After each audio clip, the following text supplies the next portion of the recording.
Welcome to EconTalk, part of the Library of Economics and Liberty. I'm your host, Russ Roberts of Stanford University's Hoover Institution. Our website is econtalk.org, where you can subscribe, comment on this podcast, and find links and other information related to today's conversation. You'll also find our archives where you can listen to every episode we've ever done going back to 2006. Our email address is mail@econtalk.org. We'd love to hear from you.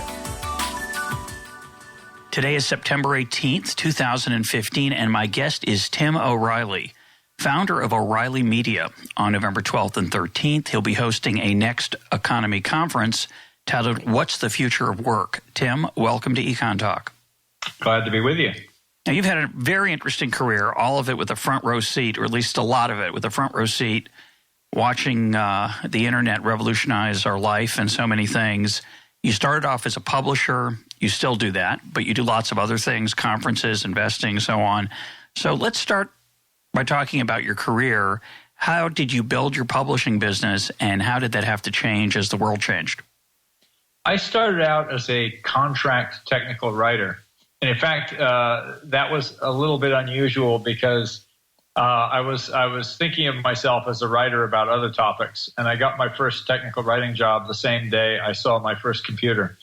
I had a friend who was a programmer who got asked to write a manual, and he was desperate for work. And he couldn't write to save his life.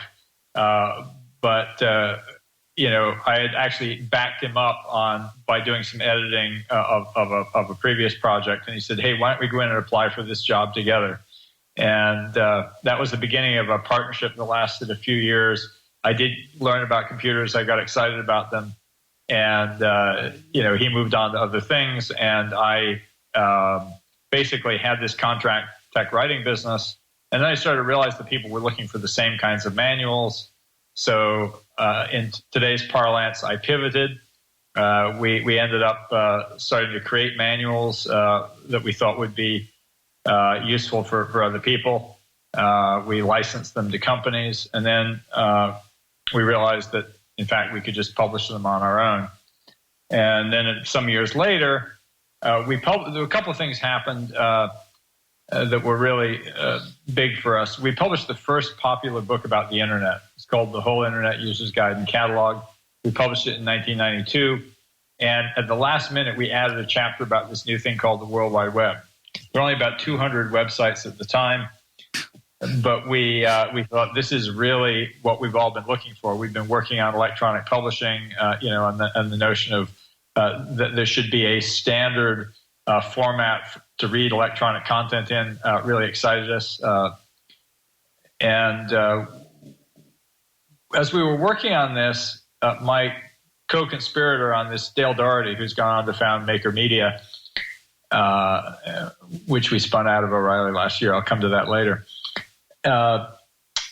He had discovered this guy at UC Berkeley, a student who had created something called Viola, which was a graphical browser for the World Wide Web, and anticipated everything else that really came along. It was amazing prior art for a lot of the modern world.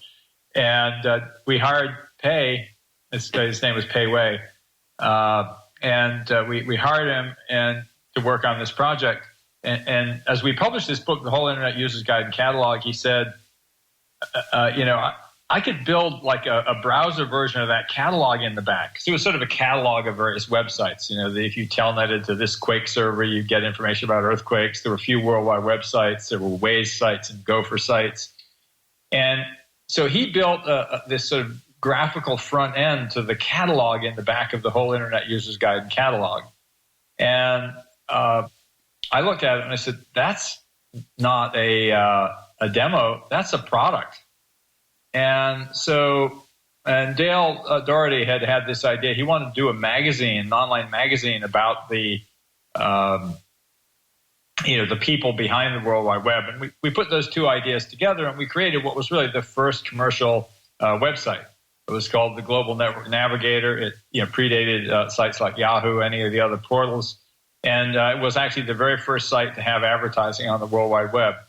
And in fact, the web was so early when we launched it in early 1993 that the advertisers, we actually were also hosting their content. So, they didn't actually have their own websites up and running yet. And it was, before the days of the banner ad. The idea that I had was that that effectively hyperlinks and effectively commercial content on the web would replace sort of a whole direct mail infrastructure that most people have forgotten. It used to be that when you read a trade magazine of some kind, a computer magazine or any magazine, and you wanted more information about the products you saw advertised, there was something called a bingo card in it. It'd be like circle number 131, and you'll get the brochure from right. Hilton Hotel. I remember that. And I realized that in fact was a perfect application of the World Wide Web, and that was really the kind of advertising that we were trying to do, which is to say, we're going to build commercial websites, we're going to link to them, and it's going to be this amazing, utility because people want commercial information. So we were really pioneering that. We grew it, for about 3 years, and the web really started to take off. And I was determined to keep my company private. In my consulting days, I'd been around a lot of startups, and I watched them go from being really interesting companies to becoming just like everybody else. And I thought, I don't want to do that. So I resolved I didn't want to take anybody's money, but I also knew that the web was growing so fast that if I didn't take other people's money, we'd be out of luck. Behind, yeah. Yeah, so we sold GNN to AOL, who promptly screwed it up. And we did very well out of the transaction, but we went on from there. And built our publishing business through the 1990s. Most of which those were just real books, just plain old books. Plain old books, yeah. And in fact, they were very, very influential. I mean, we've had, more than one internet billionaire say, I started my company with a couple of O'Reilly books. And that actually, incidentally, is what led to our slogan, create more value than you capture. I was reflecting on this,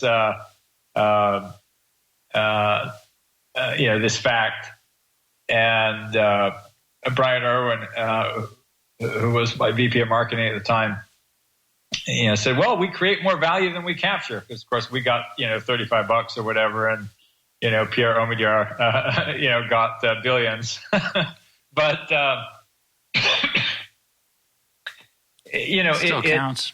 Yeah, it really made us feel good and we actually had the cover of Publishers Weekly at some point in the late 90s, and it said the internet was built with O'Reilly books, and everybody nobody would think anything of that. It was true.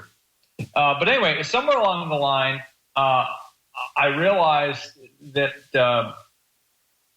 it started. Our best-selling book in 1996 was the second edition of Programming Perl. Perl was a programming language, beloved of Unix system administrators and people building the World Wide Web. A lot of the early dynamic content on the web was built with GGI, the Common Gateway Interface, and it connected basically what were originally static websites to dynamic programs. And it was sort of interesting. Perl had really taken off. The buyer at Borders told us that it was one of the top 100 books in any category in all of 1996.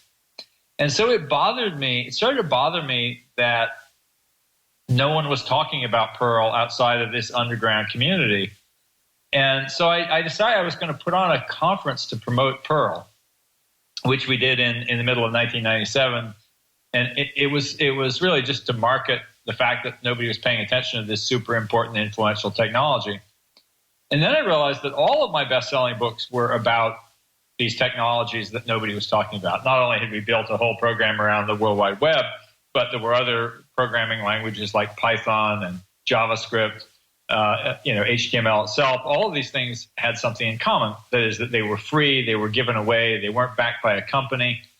Databases like MySQL were coming on stream, Linux, of course. And so, I also realized that many of the creators of these programs didn't know each other. And so I decided to bring them all together in a meeting.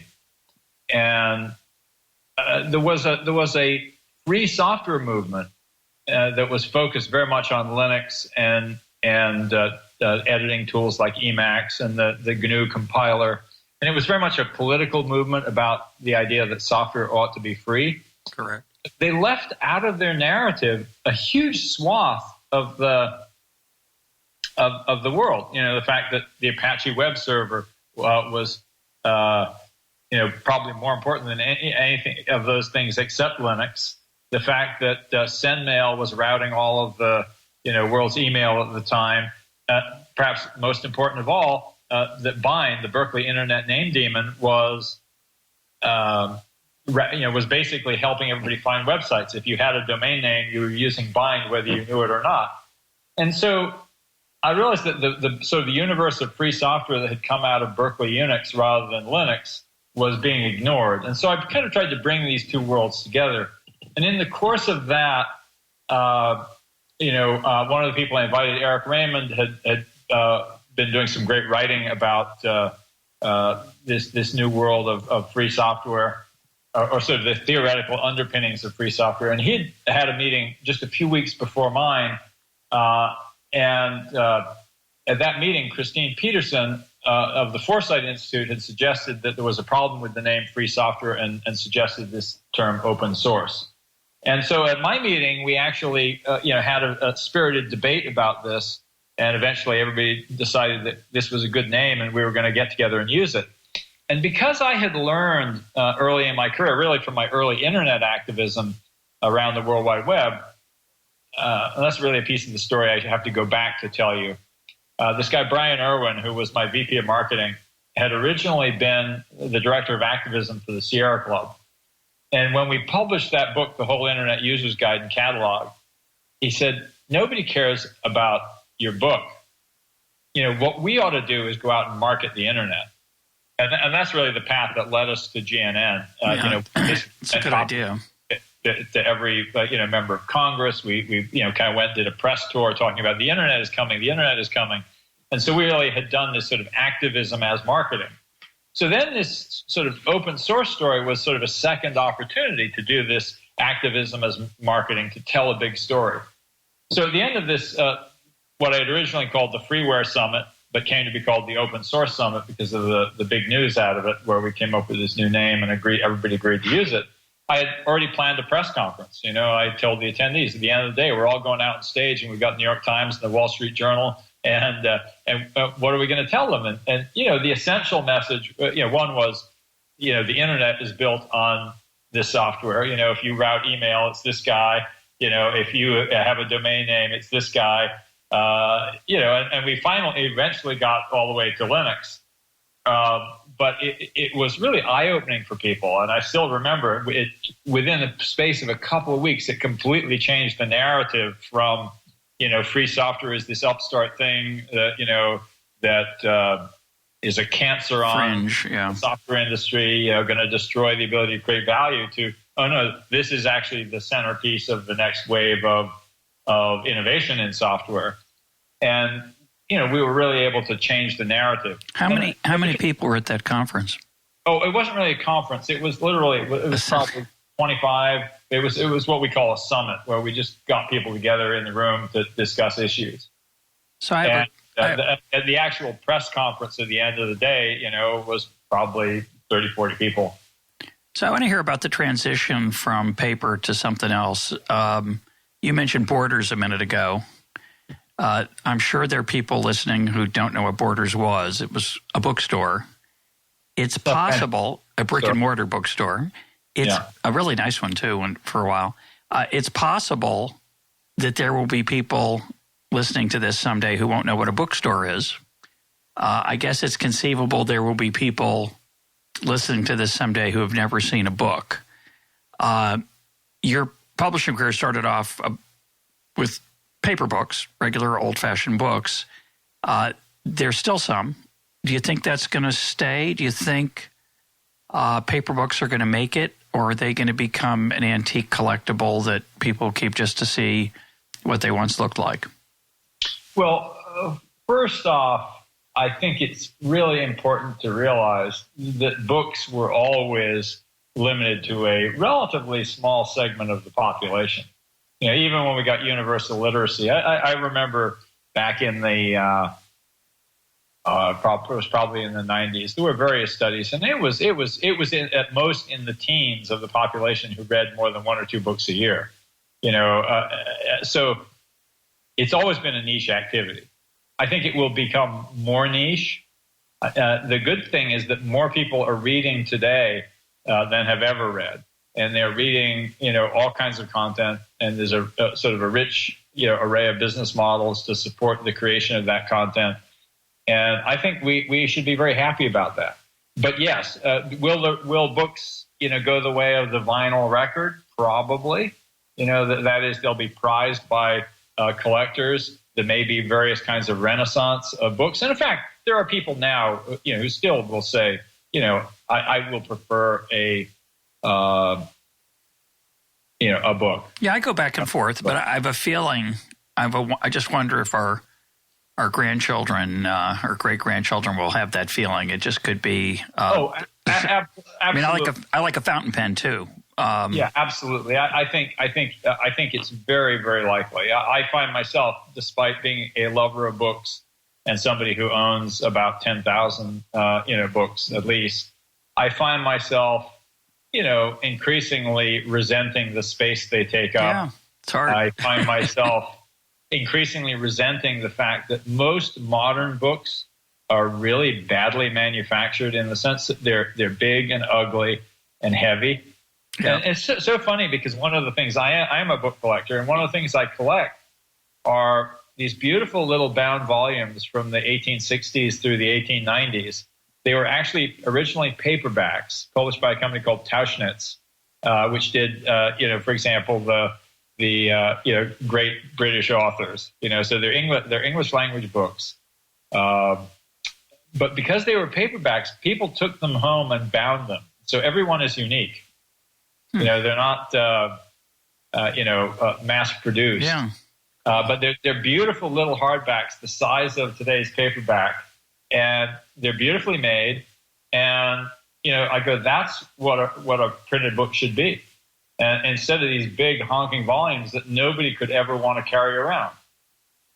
Yeah, the competition is cleaning up on that dimension. Although it's a crazy thing. I have thousands of books. I don't have 10,000, but I have thousands, and I look at them like I feel guilty that I resent how much space they take up, as I do, and I go through them, and I find a handful that I can sell at a used bookstore to clear up some space, but it's only a handful. I always think, someday I might want to read that. I want my children to read it.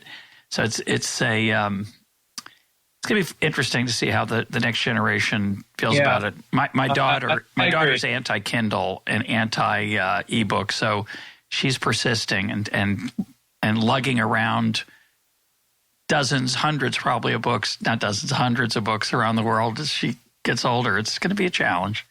Yeah, we sell books, printed books, and downloadable ebooks from O'Reilly.com.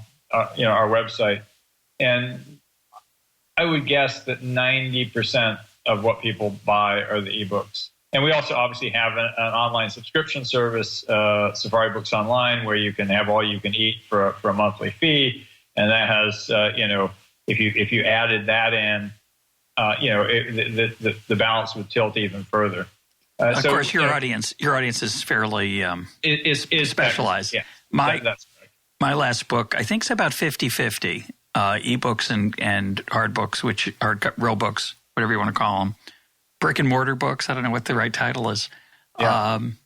Now I have a quote from you. I want to jog your memory. See if it's an old quote, and it's an old story, but I found an article about you where you were it quoted a, quote, early company manual where you said, allegedly, there is a wonderful rigor in free market economics when you have to prove the value of your ideas by persuading other people to pay for them. It clears out an awful lot of woolly thinking. And then the author of this article about you said that you then went on to reassure that your employees you hadn't lost your touchy-feely touch, and you compared free market economics to the poetry of Alexander Pope. Do you remember what Alexander Pope had to do with free market economics? Yes, he said that it was actually, he was talking about rhymed couplets, and he said that writing in I think what did he write in? Probably iambic pentameter. No, I think it was hexameter. Oh, really? But okay. Whatever. And rhyme couplets was like the narrow aperture of a fountain. It made his creativity spurt out all the more forcefully. Oh. And that was sort of the notion that that I had about the rigor that you get from actually having to sell products to real people. And I actually contrast that idea is very, very relevant today in this era where startups are having cash thrown at them, and there's a lot of bad ideas being funded. Oh, no doubt. And in fact, that's why my partner at O'Reilly Alpha Tech Ventures, Bryce Roberts, has started this project called Indie.vc, where he's really trying to find companies that need the guidance of a VC, because a VC can really bring a lot to the table besides money, but who fundamentally have a business model that involves selling things to customers, as opposed to our business model is to get funded and eventually we'll get enough users and then we'll get acquired, by somebody who has a business model. Yep. And there are a lot of companies like that, and we don't celebrate them enough, and we don't value them enough. We're so caught up in this model that you're going to grow to massive scale, and then it'll be funded by advertising, or more likely it'll get acquired, and maybe even it'll get acquired and shut down. But that's the best. The business model never really has to face the rigor of would somebody pay for this? And every business that I've built has been based on will somebody pay for this? And we built a couple $100 million worth of revenue, based on people paying us for things. Well, I'm in the ironic position of being a very hardcore free market person, and yet this podcast is free of charge to the user. It's funded by a wonderful nonprofit foundation, Liberty Fund. So it's voluntary. It's consistent with my worldview that way. But I find it interesting that I don't, quote, put it to the market test and charge for it, partly because the competition, of course, is out there mostly at zero. So it's an interesting phenomenon for me. But the thing I would say on that front, there are a lot of business models for content. One of the earliest pieces that I wrote in terms of sort of public advocacy for ideas was a piece called Publishing Models for Internet Commerce back around 1994. And I made the argument that publishing was really a better template for how to think about the evolution of the internet than other media. A lot of people were thinking about it like television. Correct. In fact, there were elements obviously from television, but publishing has this rich array of business models by the piece, by subscription, supported by advertising. There's even crazy business models, as Ted Leonsis at AOL said when I was explaining this to him after we sold GNN. He said, "I get it. You're saying, where's the publisher's clearinghouse for the web?" Because here's this crazy company. Oh gosh, that would sell books to kids, with the promise of a contest. It's just, or magazine subscriptions to kids, through their schools. It's just complicated. And I said, look, this, for the web to take off, there's going to have to be a rich ecosystem of intermediaries. And it's going to evolve and look very, very different than this sort of single point centralized model that you saw with AOL or with the early Microsoft network. And of course, I was right. We ended up with SEO. We ended up with, web hosting firms. We ended up with, with new kinds of intermediaries like Google. And it became a much, much more complex ecosystem with a lot of different ways to make money. And that's good. So, in some ways, I guess all I'm saying is what you're doing is entirely consistent with everything else in that marketplace of ideas. You have a business model that's just fine. Yeah, we've thought about adding more content for, quote, members and I don't know if I have the bandwidth to do that. So right now we're sticking with what we got, which is trying to maximize how many people listen and not charging for it out of pocket, which I'm sure many people appreciate and like. So that's a good thing. By the way, I have to say, so you've mentioned Borders. Now you're going back a generation to Publishers Clearinghouse. And I'm just going to mention Ed McMahon for people over the age of 50 just to enjoy it. Okay. I want to shift gears. I want to talk about your upcoming conference, about what's happening to work.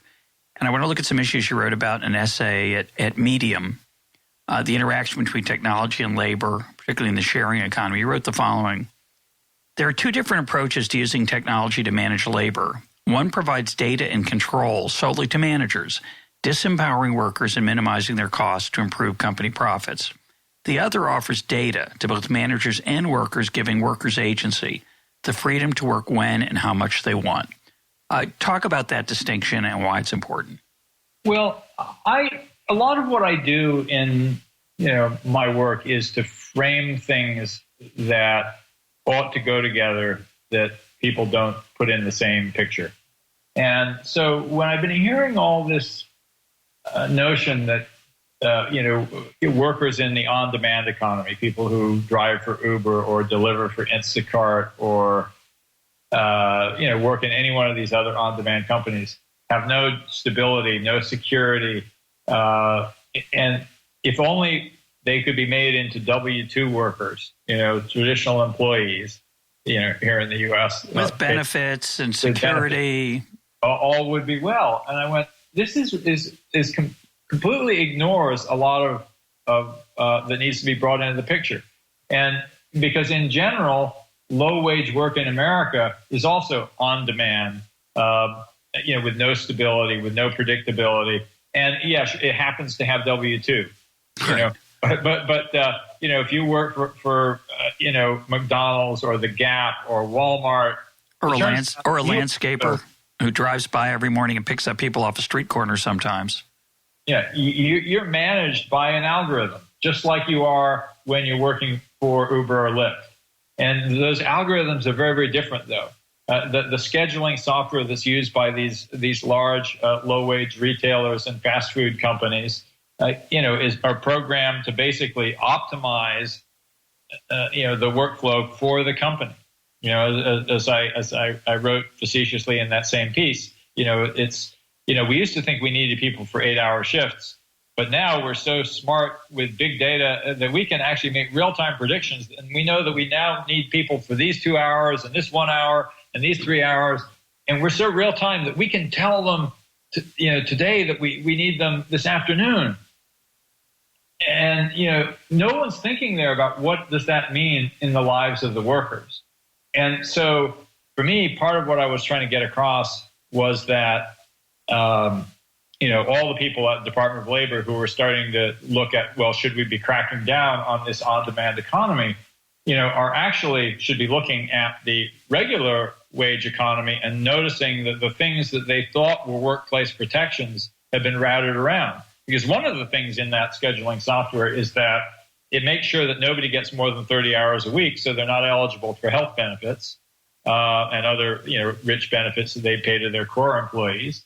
And so you have this sort of underclass, and because those people have no visibility into their schedule or very little visibility, they can't actually find other work at all. And versus on the sort of what people call the on-demand economy, the Ubers of the world, if somebody wants to work 50 or 60 hours, they can. And in fact, or zero this week, because that's right. You can your sister's in town or whatever. You can adjust your schedule. So in one case, you have, people are more and more cogs in a vast machine. And in the other, this sort of 21st century machine, they've actually made a real-time market in labor. And there are problems with that. I don't want to deny that. Particularly, there's a lot of debate about, can you make a good living on Uber? As they've had the theory that if you lower prices, you'll get more utilization and it'll balance out. There's a lot of anecdotal accounts from drivers that make the claim that It used to be easy to make a good income, and now it isn't because there's too many drivers. Because of course Uber doesn't set any limits, unlike taxi medallions. And the rates are lower, so their 75% doesn't go as far as it did.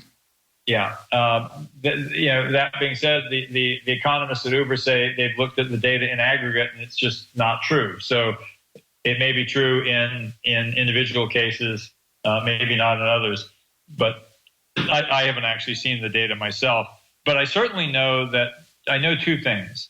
The first is that in the same way that Google's search algorithms got better, the algorithms that companies like Uber and Lyft and Instacart use to manage their workers are going to get better. And as they get better, I think it would be very easy for them to take into account factors like how do we maximize worker income? I mean, not easy, and they have to focus on it. But in the other model, as the algorithms get better, it can only get worse for workers. The other model being the top-down, large corporation. Because, well, again, it has to do a lot with what your objectives are. I mean, I suppose you could use automated scheduling software to take into account, affordances for workers. And in fact, there has been a lot of movement as there's been more attention to this issue for these people to, ban some of the most egregious practices. One of them was something that most people have never heard of called a clopen, which is when you're, called on, say, to close the Starbucks at 11 and reopen it, showing up at 4 the next morning. And that was a shift that was routinely being assigned. And Starbucks, Howard's a great humanitarian thinker. I just obviously wasn't aware of this. Once this became clear that this was an issue, Starbucks was the first of these people to ban that practice. But you really, I think we have to understand that we're living in a world increasingly that is managed by algorithms of various kinds. And rather than saying we don't want to be managed by algorithm, we have to say, how do we take control of those algorithms? How do we make them work for us and work for us as a society, not just, I want to maximize the profit of my business? Well, let me push back for a minute. To add one more obscure 1950s, 1960s reference, when I was a teenager, I worked at Howard Johnson's, which there might be one or two left, but it's not what it once was, which was a very common restaurant all over the country, and we called it Hojo's. And I once worked an 18-hour shift. I don't know if it was against the law. It was incredibly challenging, and I was really exhausted and beat when it was done, and I probably didn't do very well in school the next day or whenever it was. And I'm glad I did it. I thought it was great, and my parents encouraged me to do it. I asked them. At one point, the boss asked me, did I want to go work a second shift over at a second Hojo's that had somebody calling sick? And their attitude, of course, being good 1930s born people, was, well, if the boss says so, you do it. So I did it, and I'm glad I did. And, of course, I wouldn't want to do that all my life. I wouldn't want to clopen. I think that's probably pretty brutal. But I think, when you say we have to worry about the impact on society or someone has to look out for the workers, competition is what protects the workers. It doesn't protect them very well in this case, and we should talk about why. But in general, McDonald's has to care about its workers or they have trouble attracting them. They have to treat them well enough to get them to come to that job as opposed to something else. The same is true of Uber. The only thing I know about Uber is if they really abuse their drivers, they'll have trouble attracting drivers. They may attract some for a while because they don't realize it's abusive, or they can't make the money they thought they could. Uber can take advantage of them in the short run. They can promise them a lot of money up front early on that they deliver on, and then change the prices on them, and it can be less attractive later on. We all understand that, but if they do that, they systematically make it harder for themselves to attract workers. What I like about that's the theory. And there's this great line that I encountered on Usenet. I forget who originally said it. I tracked it down, but it was the difference between theory and practice is always greater in practice than it is in theory. And the theory of free market economics is yes, the invisible hand will take care of all this. We've all read Adam Smith, but just look around. most people don't live in a free market. We live in a market in which there are a lot of biases in the system. Just for example, for me, one that's really I've been thinking a lot about is the increased financialization of the economy, where, for example, CEO and top management pay is largely driven by stock price, and therefore any choice that you can make to cut costs and drive the bottom line is better for you. So the rational free market actor who is actually in control does not actually have the same interests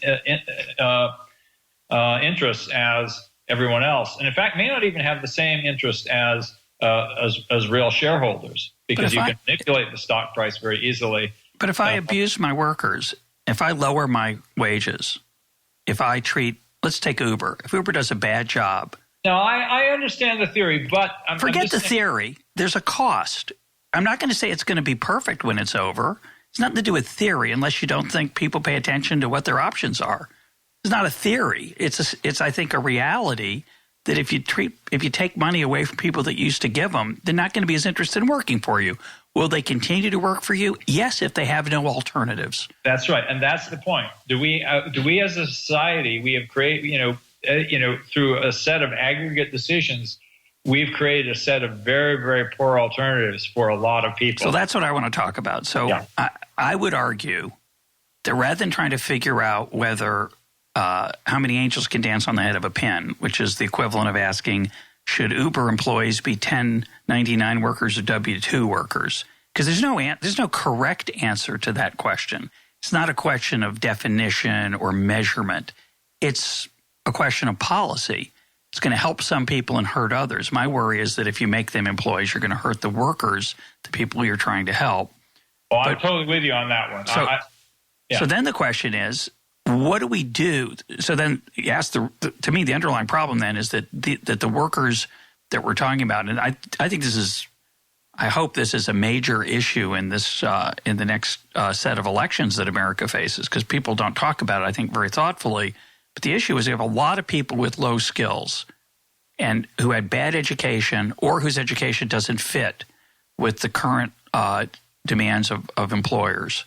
So the way that most people want to fix that is to pass a higher minimum wage or to change the rules of the game, like call somebody a contractor, an employee instead of a contractor, or to say, well, forget this 30-hour minimum. Any of your employees over 10 hours have to have these benefits. And I think all those things have unintended consequences that are harmful to the people they're trying to help.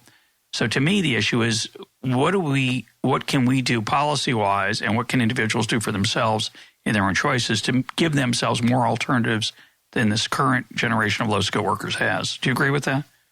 Not entirely. I do think that there are enough distortions in the market that I think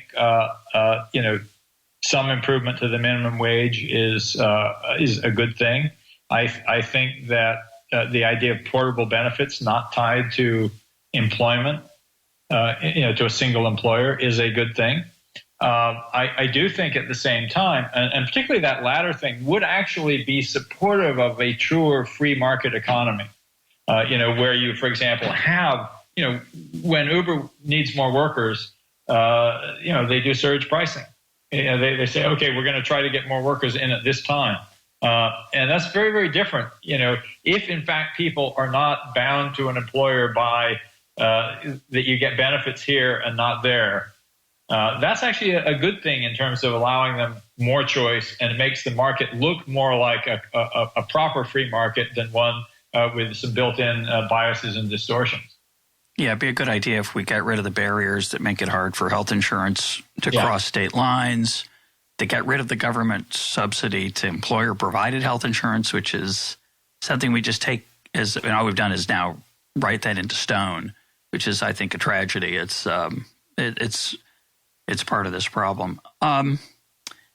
People are worried about bigger issue, right? We're talking about a big issue, which is low-skilled workers often have few choices, and some of their options are not so attractive. You're making, I think, an important point that agency counts, freedom counts, and to some extent, workers will vote with their feet about which kind of economy they want to work in, whether it's the on-demand economy or the other more corporate, the larger corporate model. But other people are worried about a bigger issue, which is that we may be looking down the road to a world where there won't be enough work for almost everybody because of technology. Are you worried about that? What do you think we've learned in the early days of artificial intelligence? Well, I have a couple of thoughts on that. And the first is that there's enough work to go around if we allocate it well. I had a really interesting conversation with David Autor, who's a labor economist at MIT. Sure, former EconTalk guest, as is Eric Raymond, by the way, who you mentioned earlier. Carry on. And we were talking about the difference between Saudi Arabia and Norway. I had said, why aren't people studying places with a guaranteed basic income of some kind?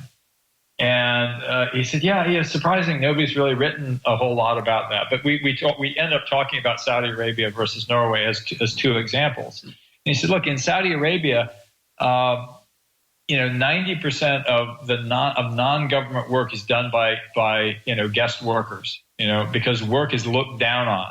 There's also a huge segment of the population, i.e. women, who can't work at all. And the people who do work have most of them have sinecure jobs in government that really don't do anything. And as a result, it's a fairly dysfunctional society from a labor point of view. In Norway, on the other hand, where there's a lot of payments from the oil revenue, people all work. There's a very high labor participation rate. They just don't work all that much. So they've managed to build a society where all work is valued, where you kind of work has some dignity and people want to do it, but you're not actually on the treadmill. And the thing I think about our society here in the U.S. is that we have a lot of unexamined assumptions about work, and I think we could, in fact, all be working a lot less. We could be valuing things differently. And we actually, you and I may differ in the sense that I think that there's a lot of bias in our market that makes it not free. I believe in free markets. I agree with you, Tim. And so there's things that, again, if I imagine a world where AI can do more and more of the work, there's two or three things that I think about. One is, there are big problems that we are not tackling. And this may be a case of market failure where government needs to intervene. You look at things like climate change. Will markets solve that? Maybe. But I suspect it's going to come to a real crisis, and we're going to have a lot of public spending because that's the only way we can get everybody marshaled. It'll be a World War II kind of situation, where it's like, okay, guys, everybody's going to work on this now. Because we're going to get, holy cow, we've screwed up. We've left it too late. That's a very good example. But there are other areas where you look at, human caring and, education and how these things are going to change. And could we, in fact, have a better, could we value those things more? Do we need to value those things more? There's a huge amount of unpaid work that goes on that's actually extremely valuable to society. And I think there's another class of unpaid work, which is work that people do, really for self-esteem. Sure. When somebody, waits tables while they're trying to break into Hollywood, they don't say, I'm a waiter. They say, I'm an actor. When somebody's an aspiring writer, they say, I'm a writer, even if that's not the source of their income. And I think that there's a lot of things that we do to entertain each other, we're really moving into a very, very interesting, era where, for example, a lot of the media that people consume is, crowdsourced, is crowd produced. When people are spending time on Facebook or YouTube, Instagram. or Instagram or Reddit, they're consuming, peer produced entertainment for which very few people are getting paid. And in some sense, you could imagine, and Cory Doctorow did this beautifully, I think, in his first novel, which is called Down and Out in the Magic Kingdom. It's a science fiction book about a future with abundance made possible by nanotechnology. And people are the currency is something called woofie, which is a reputation currency. And you think, we're living in a reputation economy today. People work very hard, to get likes on Facebook, to get, views on YouTube.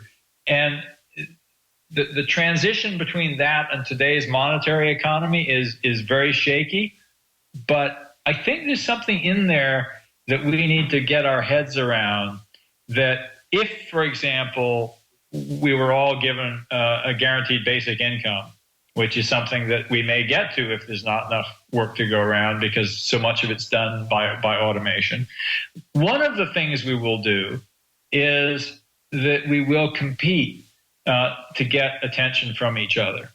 And I think Anne-Marie Slaughter refers to it as the caring and sharing economy. We'll spend a lot more time looking after each other, and we'll spend a lot more time sort of sharing with each other. And I don't think that's a terrible life.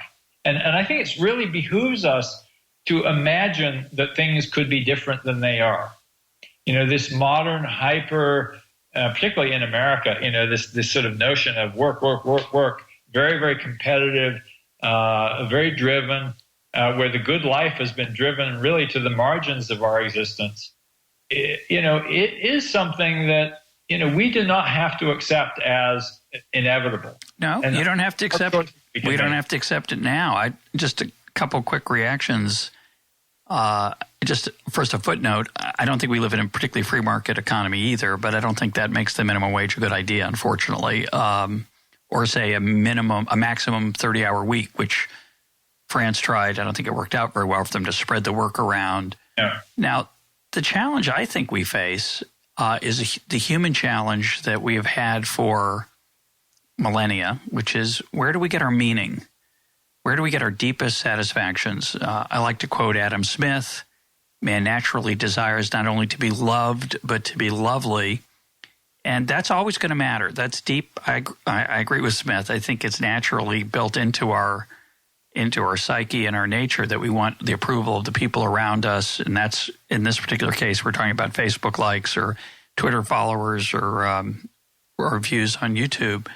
We're going to be rich enough that we don't have to monetize those things necessarily. They may turn out to be more monetized in the future than they are now, but it's a glorious thing to me that people can enjoy and produce and create and consume so easily. And I think it's made the world delightful.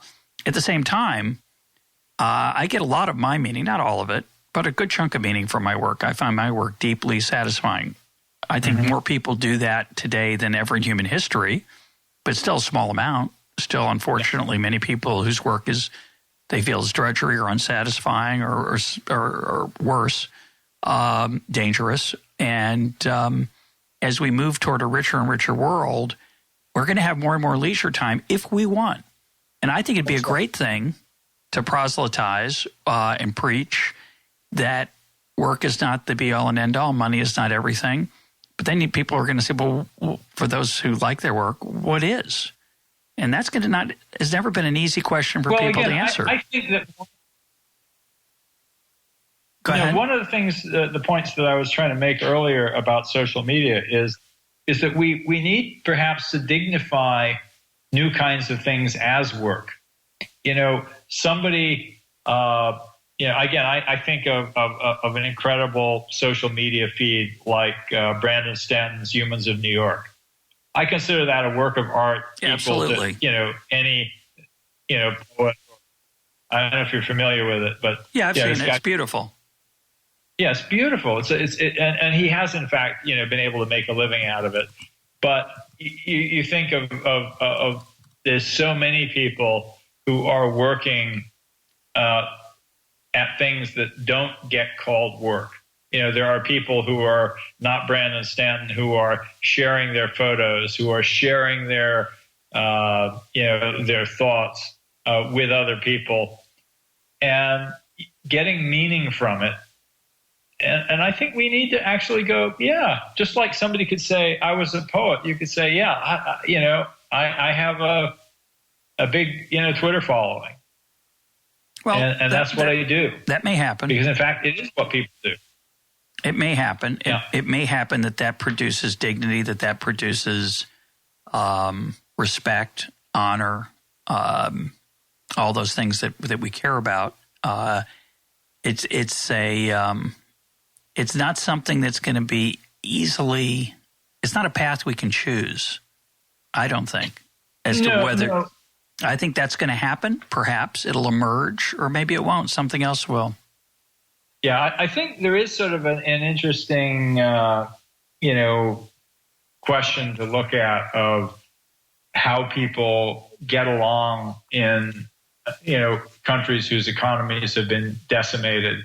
I think it was a recent piece in The Economist about Greece, but I think of a friend of my son-in-law's, a former girlfriend who was from Zimbabwe, and I was just saying, well, what happened to the economy there when it all fell apart? She said, well, we built this new kind of barter economy. You knew who had cabbages and you had this, and we kind of all figured out how to trade in a non-monetary economy. And I think there's some interesting, things in both on the high side where, people, you look at something like Etsy where people are saying, well, yeah, I would prefer to buy something unique and handmade rather than something cheap and mass produced. But also, I think on the low side where people are, sort of just sharing what they can. And I think the real question for me is there's this virtuous cycle in an economy, and consumers are a big part of it. And so, that's why I have a lot of sympathy for Nick Hanauer when he said, his rant about, he said, I'm a very successful capitalist, but I'm sick and tired of hearing that capital, produces jobs. He said, customers produce jobs. And if we screw workers out of a living wage, they can't afford to be customers. So the whole system is going to fall down. So I do think that there's in the market, there are some real incentives for those who want to sell things to make sure that there are people who can afford to buy them. And we've kind of kicked the can down the road through, two-income households, through consumer debt, through, emerging markets. But at some point, we have to have, circulation of money for the whole system to work. And it has to be, it can't just be, a small number of people who, which is why income equality is a really, I think, a defining issue, for the next century. Well, I think it's important. I'm not sure it's important to sustain the circular flow of purchases and sales. Which, that's certainly, we could have a much smaller, less growth-oriented economy that could work just fine. Yeah, and with more time to spend with your kids, and or more time to spend staring into your cell phone. Because I think the deep challenge is a social, spiritual, whatever you want to call, cultural one, which is making good choices about how to spend the scarcest thing we have right now, which is our time. I totally agree with that.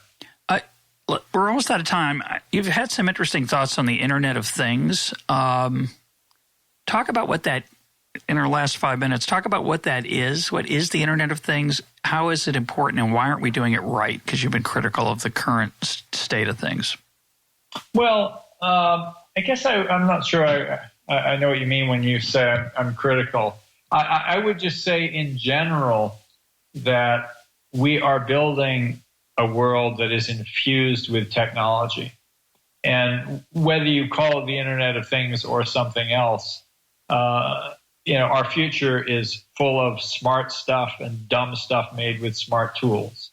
And, everything is connected increasingly. Everything is sources of awareness for what is almost a kind of global brain.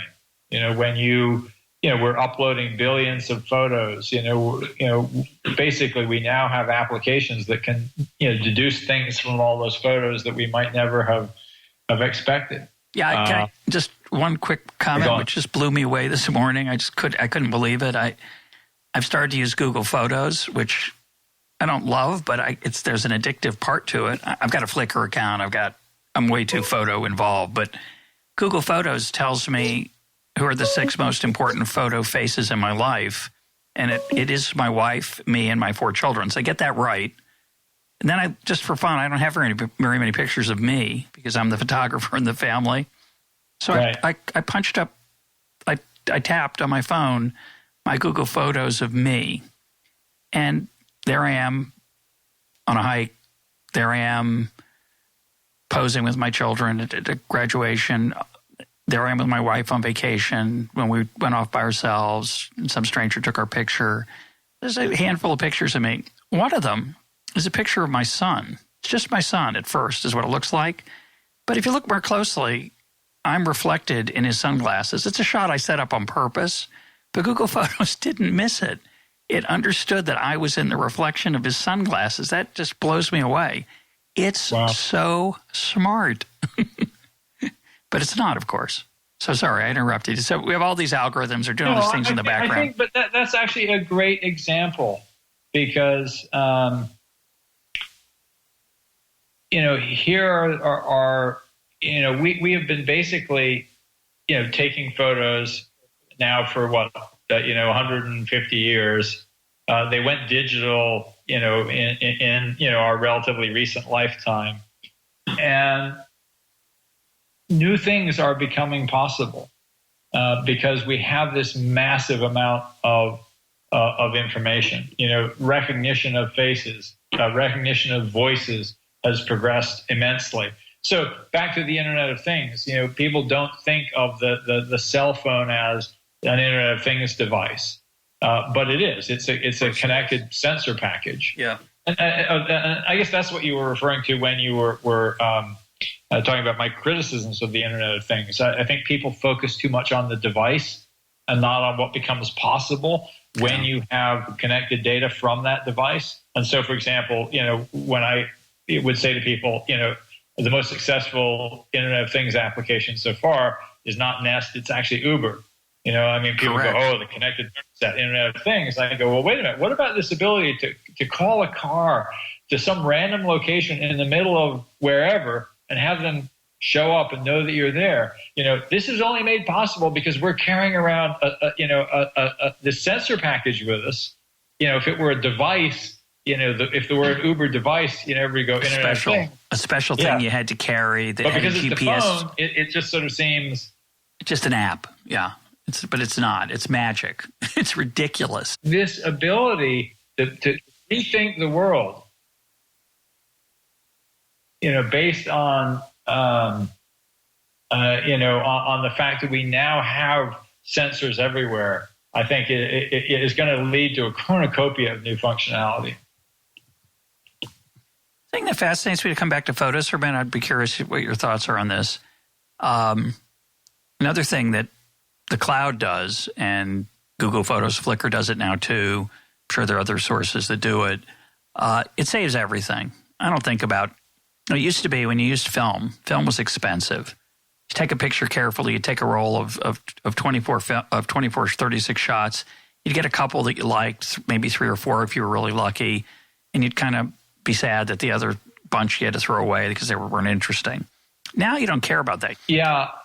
On the one hand, I think that it's kind of wonderful because those pictures are all going to be processed by this global brain that we're building, and that will turn into something rich and strange. But in some ways, it is. I remember this conversation I had with Freeman Dyson on stage at our open source convention some years back. We were talking about the fact that there could be a digital dark age as all this data gets lost. And, the fact that we have incompatible formats and things don't necessarily, move. Well, that's getting better in the age of the internet, but not entirely. And I remember he just said, forgetting is so important. Yeah. It's how we make room for new things. Yeah. Well, that was my other thought. I'm 61, so I'm at the end of this importance of this revolution. But imagine being a teenager today, where every frame of so many frames of your life are still available for you to review. Google Photos sent me a photograph the other day from a year ago. It's a little feature they have. 365 days ago, here's what you're doing. But the next generation, and this generation to some extent, is going to have the ability, if they want, and of course we do, to see so much of what we did. And of course, much of it's not interesting, which is hard to accept. And I think the algorithms get better at nominating things. Yep. We invested years ago in a company called TimeHop, which was one of the first to do this. And it's great because it brings together things that you would have forgotten, on an occasion, an anniversary, and some of them are interesting. But the thing that's so amazing, all of these services are getting better all the time. It's true. It's true. In honor of your earlier mention of Alexander Pope and your quote of Freeman Dyson, I'm going to quote the poem "One Art" by Elizabeth Bishop. Do you know that poem? I don't. Okay, this is a gorgeous poem. It's one of my favorites. Here, it's fairly short. Here we go.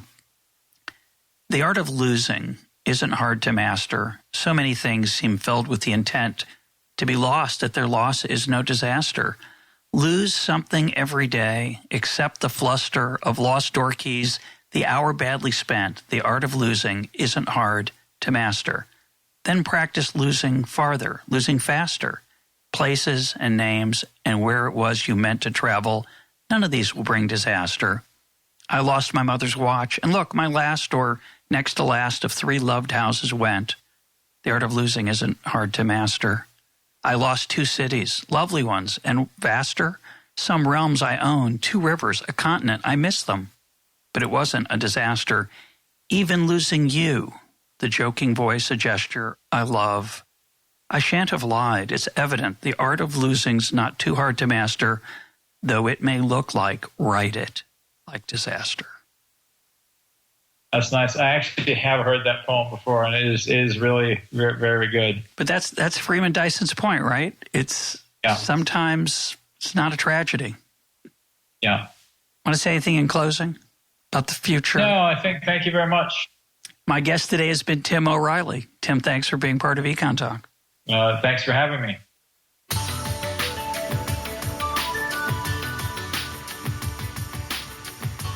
This is EconTalk, part of the Library of Economics and Liberty. For more EconTalk, go to econtalk.org, where you can also comment on today's podcast and find links and readings related to today's conversation. The sound engineer for EconTalk is Rich Goyette. I'm your host, Russ Roberts. Thanks for listening. Talk to you on Monday.